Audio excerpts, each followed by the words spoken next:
Now the rest of the day's news, Bihar and Bengal are still struggling to come to terms with the massive storm that swept through on Tuesday, leaving more than 100 dead and severe devastation. In the debris of his house, Mohammad Fakhruddin found the mat on which he used to sit and read the Quran. But this farmer of Farauta village in Bihar has lost something irreplaceable: 2 young sons.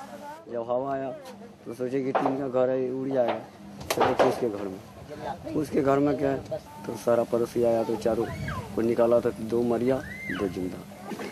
Nasiruddin, Fakhruddin's uncle, also left homeless by Tuesday night storm, wishes God had taken his life and spared the 2 young boys. हम चले जाते तो अच्छा होता कि वो लोग दुनिया में रहता. Tragedies like this abound in Bihar's Kosi belt, Bengal's North Dinajpur and Assam's Dhubri district, the swathe that was ravaged by the storm, where over 100 died. বহু বাড়ি একবারে ধুলিস্যাৎ হয়ে গেছে, টিনের বাড়ি একেবারে উড়ে চলে গেছে, টিন বহু একেবারে ইটাহার থেকে প্র্যাকটিক্যালি শুরু হয়েছে এবং ওদিকে রায়গঞ্জ, হেমতাবাদ, কালিয়াগঞ্জ এসব জায়গায় একেবারে তছনছ হয়ে গেছে গোটা উত্তর দিনাজপুর জেলায়. Bihar will give a compensation of 1.5 lakh rupees to the kin of the dead. West Bengal 2 lakh.